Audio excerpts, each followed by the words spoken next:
What's up, everybody? Circus here, coming at you with another Battle Phase Rewind video. This one's gonna be for Battle Phase 99. It just took place last night as we're recording this, and I brought Ryan because he's the guy that does the Monday night show. How you doing, The buddy? big 9-9. I know, Woo. so close to that 100. Did you ever think we'd get this far? No, when I started, we were at like 30 something. I know. Well, when you do like 10 a week, Yeah, it that's goes true. by pretty quick. That's very true.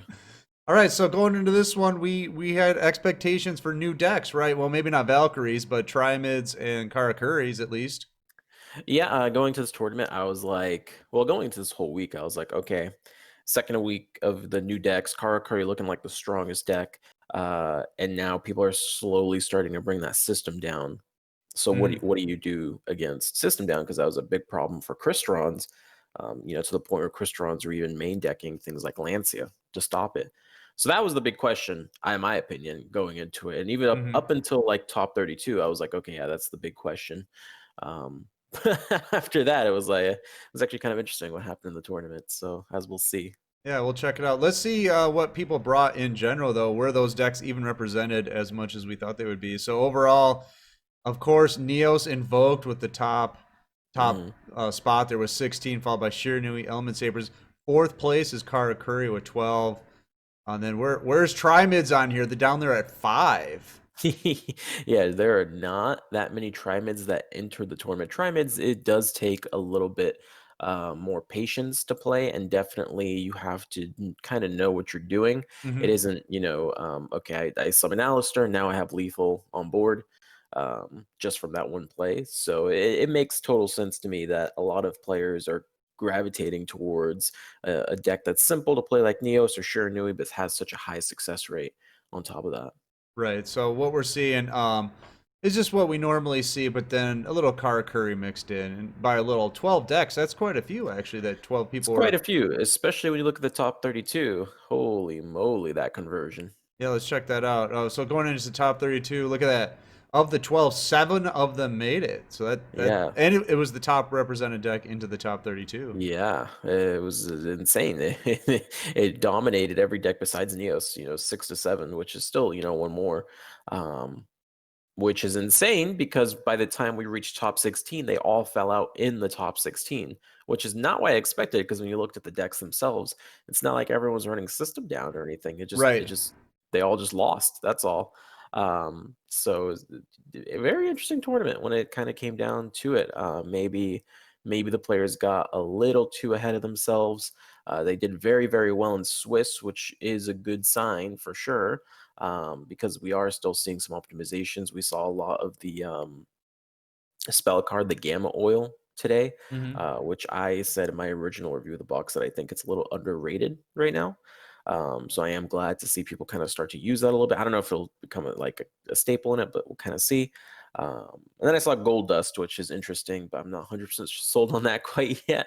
I feel like maybe that might have a contribution towards them not doing so well. They're playing larger decks, less optimized decks. It's like I understand you're playing Restart, but come on, a 26 card deck. I don't know.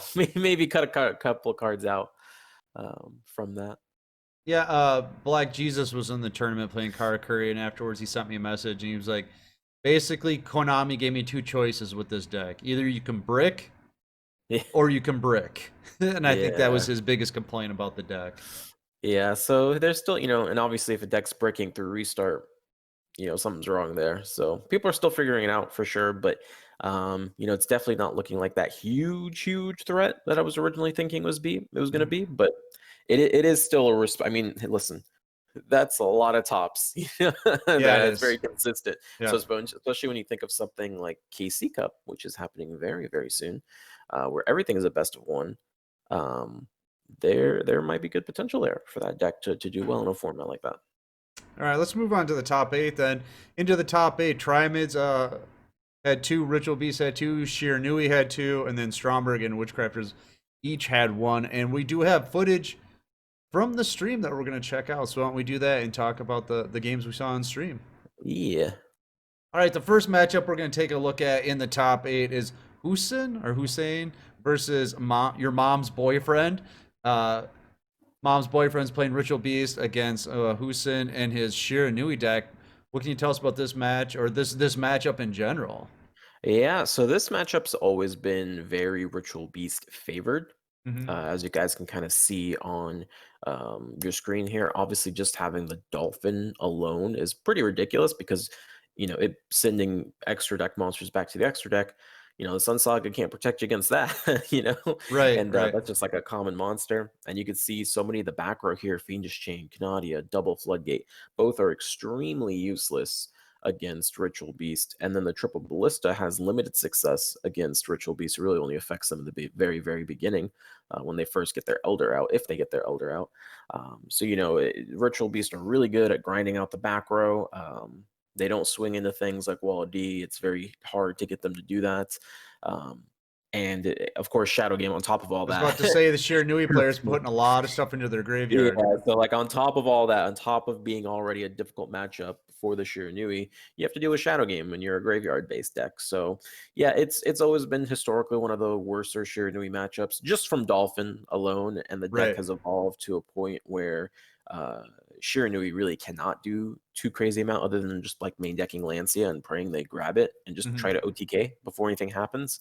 But like for example, just right there, the Wall of D, if they have it, they're able to at least not die or bring themselves to a good point as well. So it's hard to swarm them on top of that now. Um, so Yep. yeah, overall, I definitely favor it towards the Ritual Beast player, which I believe the Ritual Beast player did end up winning this. Yeah, yeah, I remember this. He chain disappeared into the Elder, which is like, Big thanks for the free deal. material. Yeah. That Thank you. actually helped me. Thanks. So yeah, definitely don't know why he still had that in his deck. I actually think I said that on stream. I don't know why he still had Chain Disappearance in his deck. He could have easily sided that out. This was game 2, I believe. Yeah. And looking at his main deck, all these cards would have been better than Chain Disappearance. So definitely should not have had that in there. Yeah, we're gonna see him. He'll go into basically a double Alta Apelio here and finish off the Yeah, which game. is just So like, that's just a ridiculous, monster swings in, ignores everything. Yeah, well, and disgusting. at this point, the Shiranui player is on a timer anyways. He's got three Yeah, he turns can't really. basically. Yeah, he Yeah. can't really do anything either. And obviously, one of these bigger brain decks, the advantage of them is people don't really know how to play against them, which I do kind of think maybe some of his opponents that he had towards the tournament had that. Definitely, the Shiranui player I felt like was not that comfortable in this matchup, which is good that he played it here. More practice for the future. Yeah, when you're playing against Ritual Beast, it's like you got to keep track of like, okay, how many times was that one special summon? How many times was that one special summon? Yeah. If I try to floodgate it now, is it going to work, or is he just going to tag out of it? And Yeah, that's no, always the problem. back row usage is so important because Floodgate's not the worst card against Ritual Beast, but you do have to know when to use it, at least to force effects. Right. Instead of because if you're just doing it in hopes to stop a fusion, it ain't gonna happen. Right. All right, let's move on to the next game here. All right, the next game we're looking at is Yami versus King Crabby. King Crabby's the one playing the Stromberg there, and Yami's playing Witchcrafters. This is definitely an interesting matchup to watch. Stromberg, we've seen a lot in tournaments lately. There's been a Mhm. lot of excitement because one of them made it to the finals, but there has been addition of the Trishula to the deck. Is that why Yeah. we're seeing so many Strombergs coming into the tournaments recently? I think it's more just King Crab making it to the finals and being Mm-hmm. so close to kind of snagging another tournament win. It's been a while since they've really won one. I think Hexy was the last one to really win a bigger tournament, in terms of like people playing. Trishula is not a bad addition. So the thing with Trishula is it's being used as a way to get rid of your monsters that get floodgated or fiendished or other monsters that you don't want on the board anymore. Wall of Deed, whatever the case may be.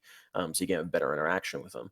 And probably the best deck to do this, well, there's two in my opinion. There's this deck and there's Crystron's, because decks that have a lot of resources. So after you wipe your whole board, because you're essentially you lava goleming your own board, right? You're Right. just not losing a You're thousand banishing monsters. 3 monsters, yeah, Yeah, with no you're effect. basically going for lava golem on yourself. Right. But decks that have a lot of resources but you just can't play them because they're clogged. So, obviously Stromberg have the castle to constantly summon effects, and then Cristrons have their entire graveyard that can constantly summon stuff as well. The big difference being that Cristrons don't have the extra deck space, absolutely do not have the extra deck space Right. to run something like that. So you don't see it in there. And Stromberg is really the only deck that can afford giving up an extra deck space to have that usage, because they're relying on cards such as Wheeler. So if you have Wheeler and you try to go into your synchro combo and finally they floodgate you and now you have Princess Carriage Wielder, before it was like, okay, well, I passed my turn and, I guess next turn I'll swing with Princess or something. Right. But now you have the option to just go to Trishula. That now you have Trishula and Stromberg on the field, and whenever you eventually go to banish cards to pay the cost for Stromberg, your Grand Maju is even going to be stronger. Not that Right. you It gets really up need over him to be stronger. gets up over 5,000 now, right? Yeah, you get to the point where it's like, okay, 4,000 versus 5,000. Do we really care at that point? It's probably going to swing over whatever. So it's not a At huge some deal. point that bonus comes into play, and it'll be like Yeah. Trishula for the win. Yeah. This one specifically, I remember this match. He had Forbidden Chalice. He's main decking 3. Used it immediately on the Every. Made sure that the wielder pops the Every, and then from there he just murders him. Witchcrafter not really able to do anything at that point. That Chalice really was the only thing that caused that situation. The matchup in general, though, it is a Shadow Game deck versus a deck that's playing Lightsworn. So you do expect to see a lot of damage coming out of the Shadow Game, which you do. The thing, it's kind of deceptive though against Witchcrafters, because Witchcrafters add to the hand a lot. And they have ways to kind of stall out the Stromberg player. So if you're very inexperienced in that matchup, Witchcrafter gets destroyed, absolutely. But if you even know slightly what Stromberg does, it's actually not that bad of a matchup. The Shadow Game's annoying, but beyond that, Don't let it ruin your day. you really only need like 2 turns to kill them anyway. So it doesn't matter Right. you're burning for 1,200 life on your first turn when you're just gonna OTK him next turn anyway. Well, Yami So had a problem because this is where he got knocked out, and King Crab did move on to the top 4. And we're yeah. going to take a look at his match versus your mom's boyfriend next. All right, so this is the top 4 here. This is King Crab versus your mom's boyfriend. So Ritual Beast versus Stromberg, double Shadow Game matchup here. So both Shadow Games will go off every turn. Yeah, it's interesting because neither deck really fills the grave too crazy fast for Shadow Game to do any like significant damage. But the fact that you're taking 2 ticks of it every single time, there are Right. times where it's like only 4 cards in the grave, but taking 800 damage off that Right. is quite That's significant. huge. And Shadow Game pretty much was the ultimate like deciding factor between these two. Both of these decks, the way they kind of interact with each other just depends on what cards you have, I feel like. Like I wouldn't necessarily give the advantage to either deck. If I really, really had to consider giving an advantage, I'd probably go Ritual Beast, just because they have a way to swing through the Stromberg Castle without needing to get themselves popped with the Ulti Apelio. Yep. It just seems like in general it'd be a better matchup for Ritual Beasts, just because they can send stuff back to the hand fairly easy and do it twice per turn. Yeah, not that I think you would want to send anything back in against Stromberg. I guess the synchros are an okay send back. Right. But like that's really it. The only thing that's super scary on the Stromberg side when it comes into this matchup is like Samurai Destroyer and like a Grand Maju that you don't have in your back row for. So, if I remember correctly, this game, or this series rather, just ultimately came down to back row. You can see here the Princess just got Wall of Deed, which means no more direct attack damage. And I'm pretty sure it just came down to Shadow Game ticks at this point, where it was just like, all right, we've stalled our opponent long enough. He doesn't have enough for Trishula. He can't do anything. We're just going to go full defense. So he can't swing into us. Dolphin has 2,800 defense. The Ulti Apelio, even with boosted, goes back to 26, so you can't swing over it. So you can ultimately stall. I do remember this part, though. So we were thinking it's over the moment he goes Ulti Apelio, swings into the now 0 defense Princess, but he just Chaos Hunters out of nowhere, which means he can no longer banish. And he went to Canahawk, so he couldn't actually go into the Ulti Apelio, even though if he did, he would have won there. But whatever, it's fine. He didn't do it. We thought it was going to be bad, but then ends up King Crab doesn't really have a top deck, and it didn't end up mattering anyway. Ended up ultimately being his doom. Yeah, look at the Um, shadow game we there. thought it He's was going got 5 cards in the grave, and yeah, so that's going to be 1,000 damage off of 5 cards in yeah, your graveyard. there's just no So way he can attack through this wall. yeah, it's just way too much. 3 defense mode monsters. You're probably gonna have a Winda in there more than likely. So even though Chaos Hunter was really good for controlling Ritual Beast for a little bit, uh, it ultimately didn't end up mattering. Well, the wall of D on the princess is just devastating because you can't get her off the field and get her back out on the field like you could with Ritual Beasts. You know. So if he didn't go for Cannonhawk there and just went straight for Ultia Pelio, Mhm. even if he had summoned the Chaos Hunter to chain to the Ultia Pelio, at that point, if he swung into Princess, he would have won the duel. Stromberg could not have killed him, Right. Yep. and the Princess had 0 attack, so he would have just won Yeah, that's off of that. rough. And if I'm remembering correctly, he didn't have any back row at the time. Set No, he that did that not. the other Yeah. back row was the first card. So And look at at the here. time, No, don't do it. Don't do it. it, Oh. the most clear wall of D you've ever seen in your life. But I Yep. mean, what else are you supposed to do in this situation when you're already losing? What else can you do? He just crashes into the window and ends Yeah. it all. And that ends King Crab's run in Battle Phase 99. So move on to the other side of the bracket here, and that was Puzor versus TSVAAC. I'm not sure how that's pronounced, but we'll take a look at it. Okay, so here we are, top 4. Like we said, this is Puzor and what was it? Tzavak? Svak, I think is how you Svak? say it. Okay. He's playing the Trimids, and then Puzor is playing the Shiranui. Yeah, I mean, obviously the reason Trimids won here is because they have Skeleton Dragon in their side deck, um, which is just such a strong level 6 fusion. No, that's not the reason. I was like, wait, Uh, wait, wait. They can't do that, can they? That's not the reason. This matchup's actually a little bit more interesting Yep. because you have cards like King Golem on Trimid's side, which ultimately let them, ignore certain back row. But if I'm not mistaken, what ended up being strong, yes, was the The Treacherous treacherous Trap Hole. travel. Oh my lordy, lordy, lordy. So TTH, people forget it all the time because it drops in and out of the meta. And the last time it Yep. was like super in the meta is when Blackwings were kind of really first becoming really crazy to deal with.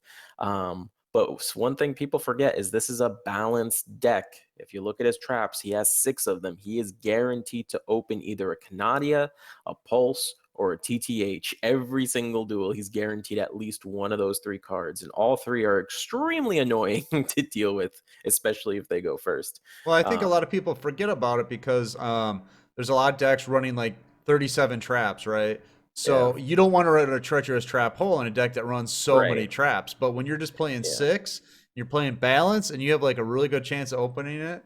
I mean, why yeah, wouldn't you? And if you have it's double quite tretch, ridiculous. that could just be, you set both Yeah, and it should play be, both of them, and oh my god, yeah, yeah, especially against a deck, that's like, okay, yeah, I opened up Squire. It's my limit 2, but that's okay. I opened up Squire. I'm going to go to my Squire, my level duplication. This is my whole strategy. This is my entire strategy. And then immediate treacherous trap hole. right, Even if they're able to synchro next turn, they can't use their skill until they get another Squire or another good setup for their skill. It right. just disrupts so much in this matchup because otherwise, I think the matchup isn't actually that terrible. Obviously, one of the best things you can have to counter Trimids is Cosmic, and Shiranui cannot play that. Well, if they wanted to, they'd only be able to play it at 1.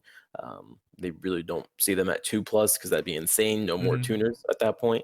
But the cards like Wall of D, for example, aren't that best. Cards like the Fiendish Chain aren't amazing either because you have Trimid Pulse that can easily go around them. And then Canadia is okay actually. Canadia is not the worst. And then yeah, even after you're able to get your Sun Saga and you've got all this amazing destruction. They have Fortress to stop the destruction. The new Sphinx is really good because it can easily get over 3,500 attack, which Shiranui actually has trouble if they can't get the big synchro off. And then of course Master can always just pop back row. So if Right. if you if it's back row that's activatable, you can force it, and then King Golem will just stop everything else from being activatable. So if you have Wall of D or anything like that, and here you can even Right. hear, Yeah. you can Power see he play right flips up. here. Yeah, so you flip up the pulse while your King Golem is already activated. So there really isn't anything else you can do. The attack goes through, and then immediately you swing with your master.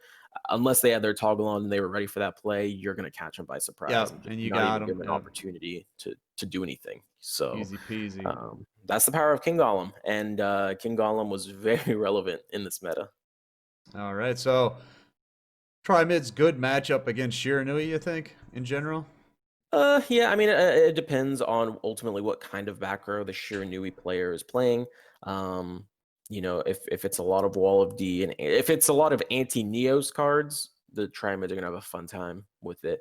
But if they know they're going against Trimids, you can easily side deck against it, I think, and be a more fair matchup. That King Golem really tips the scale, and of course, the searchable TTH. If you go first with that, Shiranui is probably the best deck. It's Shiranui and then like Trimids are probably the best two decks you want to go up against if you go first and open TTH, because you will absolutely shut down everything they can do Right. for more than just a At single least turn. a That couple TTH is turns. Yeah. probably going to shut them down for a turn or two. So All right. Let's move on to the finals. And that's going to be Savak versus your mom's boyfriend. So we're going to see Trimids versus Ritual Beast. All right. Here we are in the finals. Like we said, Savak versus your mom's boyfriend.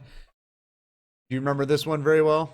I do. This matchup's really interesting because this is like really a 50-50 matchup. And it also depends on what cards you bring. Obviously, King Golem in just if you just take both decks and just throw them in the wild and randomly pop up against each other, easily you'd give it to Trimits because King Golem's going to stop Winda. Opening up TTH is going to stop Elder Canahawk. And then Sphinx stops everything, everything else because Right. the bodies are way too small against Ritual Beast. And of course, Trimid Pulse, you're constantly banishing cards from your graveyard. You're not going to see the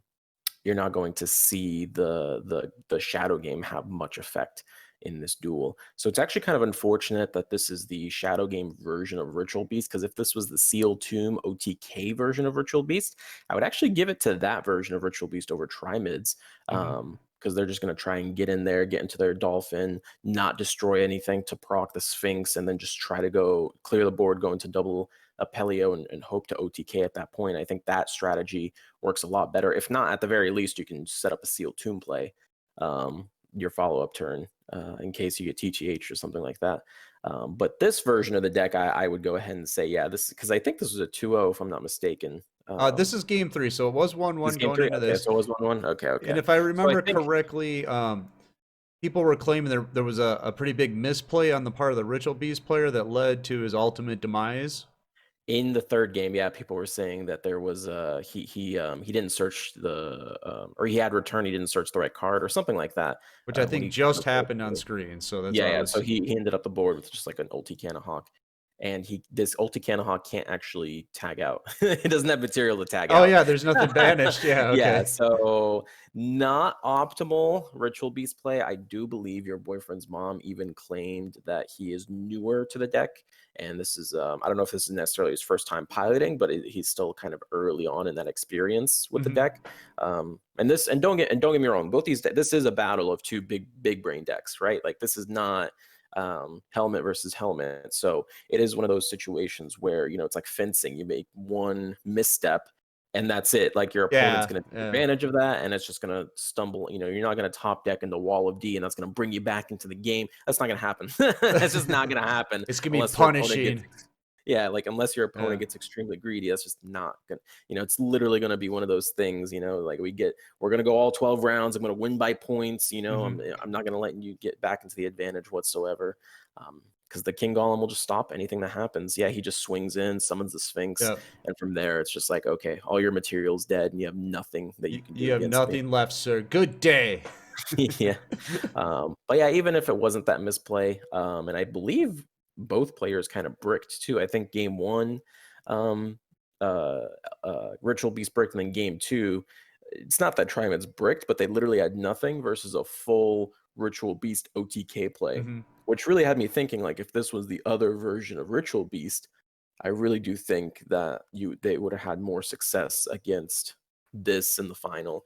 But that being said, if it was the other version, maybe he never made it to finals. So Right. And then who here knows? he's going in. Yeah, What if could he he's possibly top deck? Elder Doesn't look like Candlehawk, right. that's like Yeah. it, and it's like, God, even that wouldn't, be Mhm. exactly the best. And yeah, I mean, if that's like a Wall of D set, for example, which he has 3 in the main deck, so I don't know if he sided. I hope he sided them out. Um, it's just what does that even accomplish for him? If it's a Winda, it doesn't Right. matter. King Kong will stop it. It was a Petal Fin, which he didn't have any other cards to use with it, so that is probably a Wall of D. And then yeah, ultimately Shadow Game's gonna Shadow kill him. Game gets him, burns Yeah, himself to death. That's always the worst. yeah.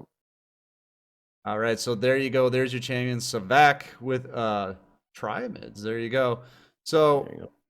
what are you thinking for next week, Rye? For next week, I want to see what happened with Karakuri. Mm-hmm. Especially, it's on everyone's mind. KC Cup is coming up. Karakuri is looking to be one of the better OTK decks to bring into the KC Cup. But at the end of the day, is that going to ultimately be better than just playing something like Invoke Neos? Because Invoke Neos can also OTK very quickly, maybe not the fastest, but very quickly, and also has reliable defense to maintain your points as well. So when KC Cup is around, that's what everyone's kind of thinking of. It's something everyone in the game participates in, not just the competitive community. So you Right. have people who only do KC Cup. So I want to see what's up with Karakuri. I want to see more out of Trimid because that was a pretty good win, but I wouldn't say Trimids were extremely convincing. No. Um, because it just looks like the same as every other Trimids I've ever seen. It's just this time their opponents necessarily didn't play as to the best of their ability. Right. And at one point, I think at 2 points of this tournament, there was a Trimid mirror. Yeah, I know for sure there was a Trimid mirror in the top 4. There may have been one in the top 32. I might be misremembering. Mm-hmm. So whenever there's a mirror, it also kind of boosts people up as well in the standings. So I wouldn't go crazy and be like, Trimids, they won a tournament. They did. That's awesome. But can they replicate that? Or is it just a situation where a lot of people are experimenting, especially the Karakuri decks were kind of wonky this week. Right. So I want to see more of that and kind of determining where that's coming from. And I want to see more Stromberg. They're so close. They're so close to I taking it know. all. I know. They're I so kind of want a excited right Stromberg now. to win. Yep. I'm personally not a big fan of Oh, Stromberg, I but love it. I love that deck. I love it. I am a fan of Wielder. I Right. love Wielder plays, and Stromberg has some of the flashiest Wielder plays. I want some crazy. We were talking on stream. I was like, how insane would it be if this guy went into he summons the princess, the carriage, then the wielder, and then he activates Goyo Guardian, stealing his opponent's monster, and then banishing it to summon the Trishula on the follow-up turn, and then Grand Maju from the hand and just swing for the. It's a lot of I want to see a flashy crazy. plays, man. It's a Yeah, lot of flashy plays. it's like a combo that comes out of hell, but I'd It like could to see it. happen. And when it Yeah, does, we'll make sure to highlight it. of I course. think tri-mids are going to fall off. That's what I think. In the past, we had one guy that just played him a lot, and that was Luke Tyler and Alpha Wayne. Yeah. Those two guys played him a lot, and they could get wins with them, but I think we're in the same position now. We might have a few people that get dedicated to the deck that do really well with them, but I could Yeah. see them falling off completely by the end of the month. Yeah, like I said before, the deck is severely better from where it was at.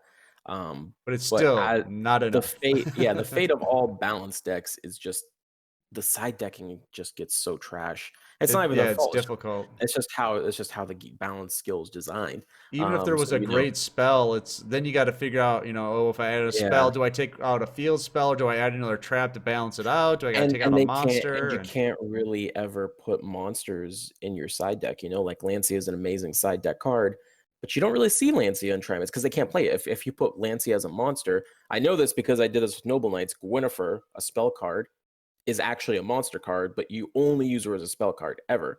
But in the game, she counts as a monster. So right. there are times, very rarely, that can happen though. There are times where your only monster you open is Gwynnifer. So Or you open Lancia. all Yeah. spells essentially, It's but the like, game doesn't recognize that. right. That's the same issue that they're having now, but with cards like Lancia and any other, like they can't play Sphere Karibo, they can't play, like they just can't Yeah. play those cards because they'll mess with balance. And their balance is already being messed with at one Sphinx. Opening Right. up one Sphinx as your only monster could be a brick if you don't have the field spells to summon it. Yeah, it's hard enough So opening one monster because you have to pray that you're going to draw into another one. Otherwise, you just got one guy out there on an island by himself, and you just got to try to keep him alive as long as Yeah. possible. Because the biggest strength is having at least two out there, because then you're starting to swap your field spells. You can get some Mm, draw power going, but when they're out there by themselves, the field yeah. spell swapping is so slow. I definitely enjoyed Trimid's winning because that means both of the new deck archetypes that got supported won a Mm-hmm. tournament. The only one missing is now Valkyries, which is Not going to probably happen. not gonna. Yeah, Yeah. that deck. That deck's Until not they gonna win the KC Cup. until they win the KC. I don't know. It's the deck. Oh God, I don't. Yeah, I don't know about that Yeah, one. a lot of people predicting in our KC Cup video Valkyries, so we'll see. Valkyries. Yeah, we'll see. I don't know. I think people are the big problem with Valkyries is they're very susceptible to back row, but they are a back row deck. They're not being played as OTK right now. So I Right. don't know. I need to see more out of Valkyries. Everything I've seen so far, I'm just like, yeah, that ain't it, Chief. They're not strong enough to win or to attack and win, and then their defense isn't enough to keep them alive. They're just in that weird Yeah. zone. Yeah. Yeah, they're just not enough. They remind me a lot of Witchcrafters before Witchcrafter got the Taya Gardner event cards. That's what they Right. remind me of. Yeah. Where it's like I could see it, but it's just not happening They right just now. need, yeah, Maybe just maybe there'll maybe be with a a Valkyrie structure deck event. or There's something. gonna be a Valkyrie event. Yeah, Valkyrie event, Valkyrie structure deck, Structure something deck. like Yeah. that. But someone also said there's only like 2 cards left. But hey, all I'm saying, it takes 1 card to make a deck go from trash to god tier. So Right. That's all it takes. I don't Just know give what us the those cards two are. I didn't read cards. them, but maybe that's what it is. Maybe that's all they need. Yeah. All right, guys, we're going to get out of here. I hope you liked the video. We always have fun making them. We could sit here all night and talk Yu-Gi-Oh! In fact, that's what we do most nights. So if you like it, make sure you get in our Discord because that's where we announce all of our tournaments like Battle Phase, which we do, 20 times a week now? So if you want to Battle get Phase in, 100 this coming up soon. Friday, $100 from PDS. God bless. Woo! Yeah, make sure to check that out. So get in the Discord. That's where we announce everything. So we're going to get out of here. I'm Circus. That's Rye. Bye, YouTube. See ya.